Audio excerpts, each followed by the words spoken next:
Assalamualaikum warahmatullahi wabarakatuh, teman-teman semua penderita asam lambung gerd city psikosomatis yang sedang mengalami gangguan asam lambung. Saya doakan semoga diberikan kesembuhan, diberikan kesenangan, diberikan kebahagiaan serta ketenangan. Amin amin ya robbal alamin. Baik, berjumpa lagi dengan saya tentunya di channel Berpikir Positif, masih tetap mengupas gangguan asam lambung gerd city psikosomatis. Apa kalian gak capek, teman-teman? Selalu memikirkan dan selalu mengikuti rasa kecemasan dan ketakutan? Sudah kalian lupakan sensasi yang setiap hari menghantui, yang setiap hari menghampiri. Semua itu tidak berbahaya, teman-teman, hanya mengganggu di aktivitas kalian saja. Kalian mulai sekarang, ayolah, terapkan dalam hati dan pikiran kalian. Anggaplah semua sensasi itu hanya numpang lewat saja. Dan faktanya itu hanya numpang lewat saja, teman-teman. Tidak berbahaya sama sekali. Untuk season kali ini saya akan membahas tentang baru saja mulai jalan-jalan pagi sudah terasa capek dan sempoyongan. Ya, pasti kalian sering mengalami serasa ngos-ngosan, serasa capek, serasa lelah. Ya, saya juga dulu mengalami seperti itu, teman-teman. Maka tonton video ini sampai selesai, jangan di-skip agar kalian cepat paham. Kalau kalian cepat paham alias kalian paham, tentu kalian akan mudah melewati sensasi-sensasi yang menghampiri. Tentu kalian akan mudah cepat keluar dari gangguan asam lambung gerd city psikosomatis.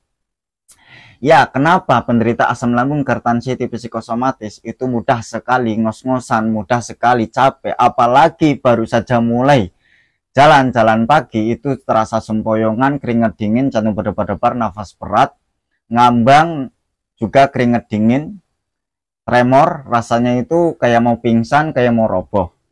Dikarenakan apa? Karena baru saja adaptasi, teman-teman. Karena sudah lama sekali kita itu hidupnya itu hanya mengurung diri, maunya rebahan, pengennya itu ngalamun, pengennya meratapi, pengennya menyamakan, juga selalu mengikuti pikiran-pikiran negatif. Tentu semua otot itu pada menegang dan tentu aliran darah itu tidak lancar. Yang mana mempengaruhi kepada stamina kita, juga mempengaruhi ke imun diri kita. Dari itulah maka semua itu terasa capek, terasa melelahkan, bahkan berefek kepada mata itu sering buram, alias mata pandangan itu serasa nyata dan tidak nyata. Juga seakan-akan itu ngambang, seakan-akan kayak hidup di dalam mimpi. Ya, karena apa? Karena aliran darah yang ada di saraf kita itu tidak lancar, tidak bekerja semaksimal mungkin, sehingga mempengaruhi otot-otot menegang, juga rasanya itu nano-nano, ada kalanya itu sempoyongan, mudah capek, mudah lelah. Kalau dibawa berdiri lama itu kaki pada gemeter, alias kaki itu tidak bisa jejek, alias dalam artian lemes lah, mudah lemes. Lah, itu semua dikarenakan pola pikir kalian yang masih liar, alias susah dikontrol. Pasti kalian seringlah mengalami pikiran liar, mengalami susah sekali mengontrol pikiran alias agar tidak selalu terjebak dalam pikiran negatif. Lah, itu karena apa? Karena sudah lama sekali kalian mengikuti pikiran-pikiran yang negatif sehingga mempengaruhi ke alam bawah sadar kalian. Sehingga amigdala, otak amigdala kita itu tidak kinerja alias tidak bekerja secara semestinya. Lah, mulai dari situ maka yang ada kecemasan, ketakutan, sehingga apapun dijadikan suatu ancaman bagi penderita asam lambung gerd city psikosomatis. Apapun itu menjadi suatu ancaman bagi penderita anxiety disorder. Mana yang gak jadi ancaman bagi penderita anxiety disorder? Semua menjadi ancaman. Dari hal sepele pun juga menjadi ancaman. Contoh makan itu kan suatu kebutuhan bagi orang kan, bagi manusia. Tapi penderita anxiety disorder itu mau makan saja sudah kebanyakan mikir, juga ya ujung-ujungnya dijadikan suatu ancaman. Lebih banyak menduga-duga, makan ini nanti asam lambungnya naik enggak ya? Kayaknya kalau makan ini nanti kambuh nih, sensasinya pada muncul. Itulah penderitaan anxiety disorder. Nah, secara tidak langsung, akhirnya apa? Akhirnya yang ada itu badan jadi lemes, badan tidak strong, tidak semangat. Karena apa? Karena sebelum makan itu sudah berpikir macam-macam. Tidak hanya sekedar sebelum makan, apapun itu dipikir. Mau mandi pun, mau mandi itu bagi penderita anxiety itu pikirannya liar. Pikirannya ngacau, pikirannya udah ke ranah-ranah yang negatif. Padahal semua itu adalah permainan anxiety. Permainan anxiety saja, teman-teman. Semua itu tidak terjadi. Itu hanya permainan anxiety, yang mana anxiety itu sifatnya itu ngeprank kita. Itu memang anxiety itu kinerjanya seperti itu. Maka biar kalian nggak selalu mempercayai anxiety, maka flashback lah. Ingat sebelum-sebelum, ya, ingat sebelum-sebelumnya kalian itu sering mengalami hal demikian, sering memikirkan hal demikian. Nyatanya sekarang masih hidup, sekarang masih baik-baik saja. Ketika kalian kena serangan panik, saya yakin pasti kalian larinya ke rumah sakit lah, ke klinik lah, dan tempat perobatan atau pengobatan yang lainnya. Nyatanya ya baik-baik saja. Ujung-ujungnya di situ diagnosanya hanya asam lambung GERD kan. Lah, asam lambung GERD itu tidak berbahaya, teman-teman. Asam lambung GERD itu tidak berbahaya. Orang yang selalu berpikir cemas, takut, ini bukan soal orang yang sedang mengalami anxiety disorder saja, teman-teman. Orang normal saja, kalau memikirkan hal yang menakutkan atau selalu mengancam diri sendiri, juga sering mengalami kecemasan atau cemas terhadap masalah yang akan dihadapi, juga badan lemes, nafas tersedak, nafas berat. Saya gambarkan, teman-teman, orang normal yang tidak memiliki suatu mental, apalagi penderita anxiety disorder, mentalnya itu kan benar-benar sedang down, mentalnya benar-benar sedang tidak ada ya. Karena apapun itu ditakutin, apapun dicemasin, bahkan semua menjadi atau dijadikan suatu ancaman. Orang normal saja kalau tidak punya mental alias grogian ketika mengisi seminar, presentasi, atau berpidato di hadapan orang, pasti juga mengalami yang namanya hormon adrenalin. Mudah berdebar-debar, juga nafas berat, juga tubuh pun merasakan lemes. Orang normal pun seperti itu, apalagi penderita anxiety disorder. Itu ancamannya itu tidak masuk logika semua. Bahkan ancamannya itu berujung ke kronis sama M. Lah, pasti ya sangatlah lemes, dan cara menenangkan pun itu pun bingung. Penderita anxiety, kalau orang normal itu kan bedanya nggak bingung kan, olah nafas. Sebenarnya sama, cara menenangkan pun, cara menenangkannya pun itu sama. Orang anxiety sama orang normal itu sama. Itu dengan apa? Dengan minum air hangat atau dengan air bening. Kalau nggak tahu air bening, air putih. Kemudian olah nafas. Sama. Dulu pun saya seperti itu, teman-teman. Ketika saya kena serangan panik, maka langkah yang saya lakukan pertama, itu saya ambil air hangat, saya minum, kemudian keluarlah gas dari asam alias sendawa. Dari sendawa sedikit netral, memang ketakutan masih menguasai di otak. Mikir takut M lah, mikir takut pingsan lah, takut jatuh lah, mikirannya itu selalu itu tuh terus. Nah, maka langkah yang kedua saya lakukan itu dengan olah nafas.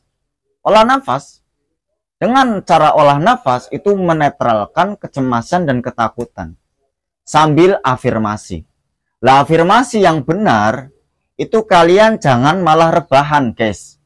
Kalau kalian sedang afirmasi kemudian kalian sembari rebahan, tentu itu akan mengganggu di pernafasan, juga ujung-ujungnya sampai ke kerongkongan. Kerongkongan itu juga kena dampaknya, nafas itu berat, juga kayak mau nelen itu susah. Itu karena apa? Tingkat kecemasannya tinggi. Lah malah kalian ketika afirmasi malah dibawa tiduran, itu malah bukan jadi tambah netral, malah jadi tambah stres, tambah liar pikirannya gitu. Kenapa pikiran sering sekali liar, dalam artian brain fog ya, liar, susah sekali dikontrol? Karena tadi amigdala kita itu benar-benar tidak normal karena kesalahan kita sendiri yang selalu mengikuti pikiran-pikiran negatif, yang selalu mengikuti pikiran-pikiran yang di luar ranah. Soal M, soal kematian itu bukan ranah kita, tapi M itu dijadikan suatu ancaman yang tiap hari kita selalu mengarahnya itu M dan M terus. Lah maka ya semua itu jadi tegang, semua jadi tidak netral, semua menjadikan tubuh itu terasa nggak kinerja, juga tubuh itu pasti pada kaku dan berdampaklah menjadi sensasi fisik. Maka ketika kecemasan itu muncul ya, pasti sensasi datang. Awalnya sensasi itu ya ringan, contoh nih celekat-celekit, itu pun beberapa detik hanya numpang lewat saja. Tapi kalau seandainya kalian itu mencemaskan, kalian beranggapan bahwa celekat-celekit itu adalah penyakit kronis, apalagi celekat-celekitnya itu di area dada bagian kiri, ya kan? Lah ketika kalian seperti itu mencemaskan, ya nanti ujung-ujungnya dampaknya jadi jantung berdebar-debar, nafas berat, sempoyongan, kayak mau pingsan, kayak mau jatuh, dan pingsan itu serasa kayak nyata. Terus pikiran mengingat M alias berpikir M itu tambah gede, terus serasa kayak bener-bener kayak mau M alias serasa kayak nyata. Berdampak yang lainnya akhirnya apa? Akhirnya pandangan nyata dan tidak nyata, ngambang, keringet dingin, ya kan? Karena apa? Karena mengikuti pikiran yang negatif itu. Maka sudah, kalian anggap saja sensasi itu hanya numpang lewat saja. Lah kemarin juga merasakan seperti ini. Alah kemarin juga merasakan seperti ini, aman-aman saja. Lah itu sensasi yang kalian alami itu nggak ada obatnya, guys. Nggak ada obatnya cara ngilanginnya. Obatnya itu di diri kalian, di pola pikir kalian, juga obatnya itu bersikap masa bodoh alias cuek. Itu obatnya 3. Di diri kalian, terus di pola pikir kalian, dan yang ketiga itu cuek terhadap sensasi. Kalian sering sekali ngalamin sensasi, ya kan? Kalian sering sekali mengalami sensasi yang horor. Kalian lihat faktanya saja. Sekarang masih hidup, sekarang masih baik-baik saja, tidak didiagnos oleh dokter memiliki penyakit berat. Terus kemudian kalian itu sering-seringlah beranggapan bahwa pikiran-pikiran negatif itu adalah pola pikir lama, ya kan? Tiap hari kalian memikirkan itu membuang energi saja buat kita, teman-teman. Memikirkan hal-hal yang negatif, kita mengikuti hal pikiran yang negatif ya, selalu mengikuti pikiran-pikiran negatif itu malah membuat energi kita jadi tambah menurun. Dampaknya ya mudah capek, mudah lelah, ya kan? Nah, maka mulai sekarang sudah, jangan membuang energi memikirkan hal-hal yang tidak terjadi. Nyatanya sekarang masih hidup begitu aja. Nyatanya banyak yang sudah sembuh. Asam lambung GERD anxiety itu sangat-sangat mudah disembuhkan, sangat-sangat bisa disembuhkan, teman-teman. Jangan pernah pesimis. Apakah gangguan ini, apakah penyakit ini bisa sembuh? Pasti bisa sembuh, asal ada suatu kemauan. Lah, modal yang harus kalian miliki yaitu kalian harus terima bahwa kalian kena gangguan asam lambung GERD anxiety psikosomatis. Terima dulu, kemudian ikhlas, bahwa mau nggak mau ya kita sudah kena gangguan ini. Setelah ikhlas, kita sabari. Memang semua butuh proses. Gak semudah membalikan telapak tangan, guys. Itu memerlukan suatu waktu, memerlukan butuh proses, memerlukan waktu. Nggak semudah membalikan telapak tangan. Itu. Lah prosesnya itu yang harus kalian lakukan, yang harus kalian laksanakan, yaitu kalian harus menjaga dan memperbaiki 5P. 5P itu sangat mempengaruhi kesembuhan teman-teman. Apa saja, Mas? 1, tentunya pola pikir. Yang paling utama itu pola pikir sih. Karena pola pikir yang stres itu mudah sekali memicu asam lambung itu naik. Memicu hormon kortisol itu naik. Yang menimbulkan pikiran liar, yang menimbulkan pikiran ngaco, juga menimbulkan pikiran negatif itu selalu datang. Maka alangkah baiknya kalian itu hindari stres terlebih dahulu. Jangan stres. Nah, kebanyakan penderita anxiety disorder, pemicu dari kesetresan itu karena mendengar hal-hal yang tidak mengenakan di hati penderita anxiety disorder. Contoh, kebanyakan searching. Kebanyakan searching, nanti ketika muncul suatu jawaban, yang mana jawaban itu tidak memuaskan di pikiran dan hati kalian, itu nanti ujung-ujungnya kalian akan terngiang-ngiang, akan ingat dengan apa yang ada di Google. Akhirnya menguasai pola pikir, kalian tersugesti mempercayai padahal itu nggak ada hubungannya. Contoh, kalian tanya sensasi yang kalian alami di bagian dada kiri ya, celekat-celekit. Celekat-celekit bagian dada kiri. Ini ciri-ciri penyakit apa? Pasti munculnya penyakit jantung kan. Jantung berdebar-debar, nafas berat, terus kepala sakit banget. Ujung-ujungnya semua yang muncul itu penyakit kronis. Yang padahal penderita anxiety disorder itu sangat anti terhadap jawaban-jawaban yang kronis itu. Semua penderita asam lambung GERD anxiety psikosomatis yang ditakutin tidak lain ya takut gila, takut kronis, takut penyakit berat, dan ujung-ujungnya takut M.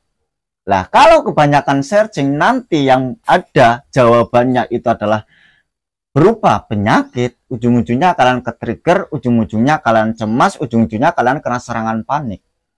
Maka untuk mengamankan mental kita, untuk mengamankan pola pikir kita, maka hindari searching. Ya. Yang kedua, biar pikiran itu nggak mudah stres, kurangilah melakukan aktivitas di dalam rumah. Jadi, artinya kalian sering-seringlah melakukan aktivitas di luar rumah. Jangan kebanyakan melakukan aktivitas di dalam rumah. Karena sesuai pengalaman saya, semakin lama mengurung diri, pikiran semakin brain fog alias liar. Apalagi ketambahan ada sensasi, wah sudahlah blackout, pikirannya udah susah sekali dikontrol. Yang ada takut kronis, takut penyakit berat, dan ujung-ujungnya takut M. Itu kalau sering mengurung diri di dalam rumah. Lah kalau kebanyakan mengurung diri, itu mudah sekali stres teman-teman. Yang ada itu takut-takut terus. Yang ada itu pikiran-pikiran negatif terus. Maka mulai sekarang lakukanlah aktivitas di luar rumah.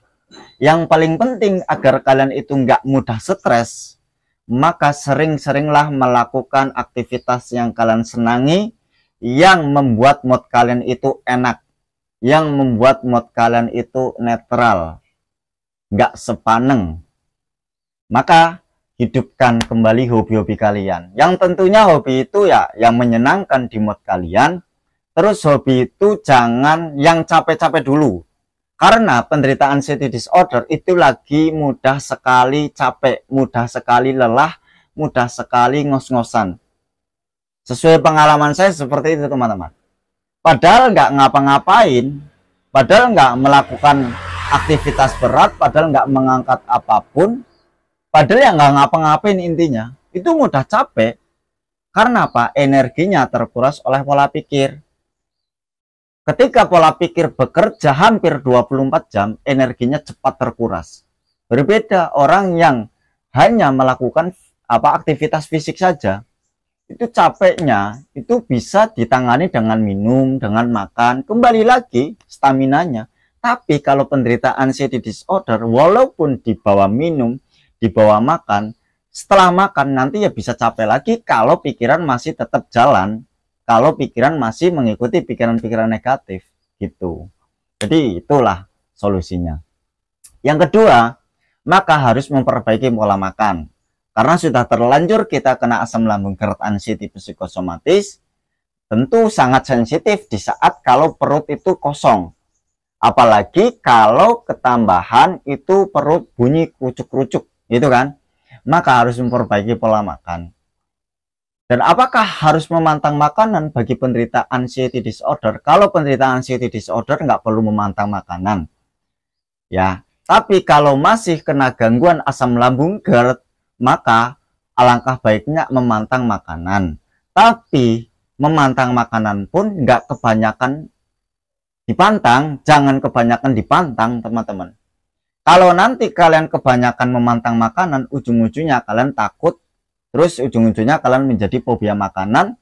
Terus kalau mau makan, ujung-ujungnya kalau kalian mau adaptasi lagi, mau makan lagi, nanti ujung-ujungnya kalian pikirannya liar, pikirannya negatif, terus cemas, takut, khawatir, was-was.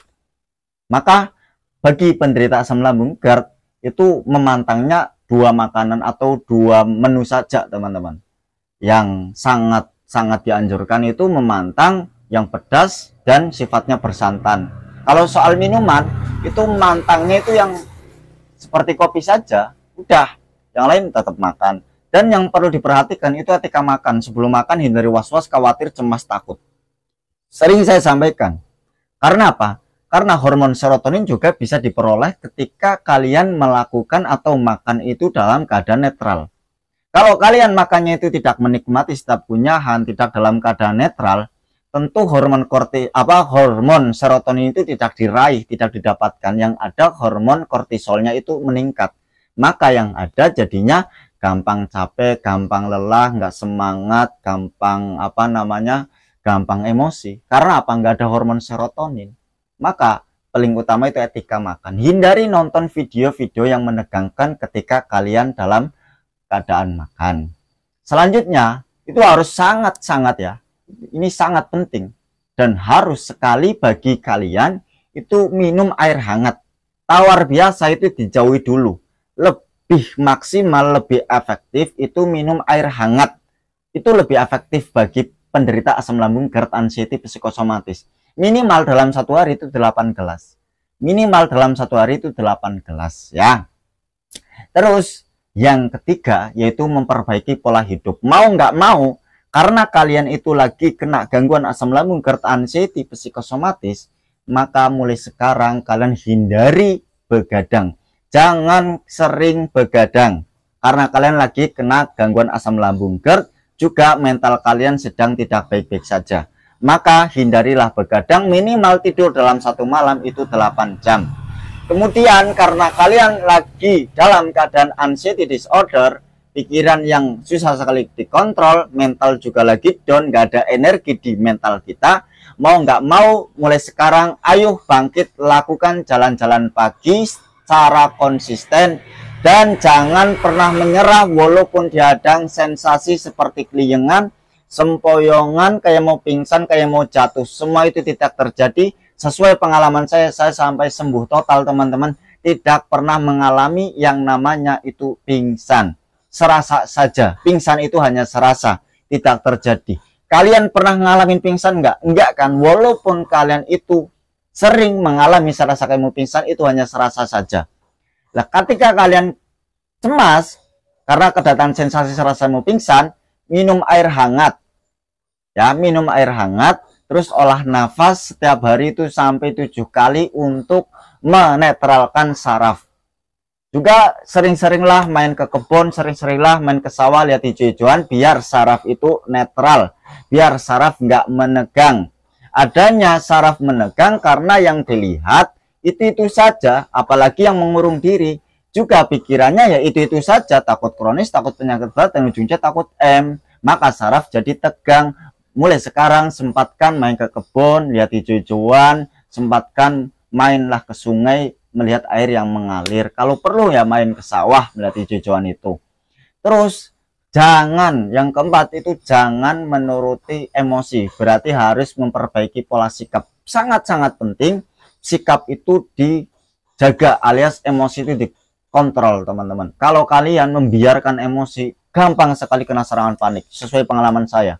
Juga nafas berat, jantung berdebar-debar, gemetar, seluruh tubuh itu kaku, terus kayak ngambang, pandangan nyata dan tidak nyata. Karena apa? Emosi itu kan membutuhkan energi, sementara energi kita itu sedang tidak stabil. Nah, kalau kita tidak mengontrol emosi, tentunya energinya terkuras oleh emosi, ketambahan pikiran lagi masih negatif gitu. Yang kelima itu pola spiritual, sangat penting. Maka biar kalian itu netral, alias seruh atau bangsa jiwa itu netral, tenang, bahagia, maka perbaikilah pola spiritualnya. Pola spiritual itu sangat mempengaruhi. Makanya lakukan itu terus-menerus. Kenapa? Baru saja jalan-jalan pagi itu terasa capek dan sempoyongan, itu biasa, kalian namanya adaptasi ya, pasti merasakan seperti itu. Saya dulu juga seperti itu sampai 2 minggu. Itu wajar, nggak apa-apa teman-teman. Dan lagi kalian masih suka mengikuti pikiran negatif, maka biar kalian nggak selalu mengikuti pikiran negatif, kalian sering melakukan aktivitas yang menyenangkan. Sensasi itu jangan kebanyakan dikeluhkan, jangan terlalu banyak ngeluh, teman-teman. Faktanya teman-teman yang masih suka ngeluh, apa-apa ditanyain, itu faktanya ini fakta aja ya, sesuai fakta aja, itu malah lama sembuhnya. Maka ya kurangin ngeluh. Terus kemudian kalian perlakukan diri kalian layaknya orang normal, orang sehat, teman-teman. Kalian anggap saja itu baik-baik saja, nggak terjadi apa-apa. Juga jangan pernah hidup di pola pikir yang negatif. Semua itu bullshit, semua itu adalah permainan anxiety. Kalian jangan pernah mendiagnosa diri kalian memiliki penyakit kronis. Kalian bukan dokter, teman-teman. Pokoknya percaya aja apa yang dikatakan oleh dokter. Walaupun kena asam lambung GERD, itu pun tidak berbahaya. Apapun sensasinya bagi penderita asam lambung GERD anxiety psikosomatis, itu tidak berbahaya, teman-teman. Tetap semangat, tetap melakukan. Walaupun kalian dihadang rasa capek, sempoyongan di saat kalian baru mulai jalan-jalan pagi, tetap lakukan terus-menerus. Saya pun dulu seperti itu. Walaupun serasa mau pingsan, itu hanya serasa saja, teman-teman. Kurang lebihnya mohon maaf yang sebesar-besarnya. Wassalamualaikum warahmatullahi wabarakatuh.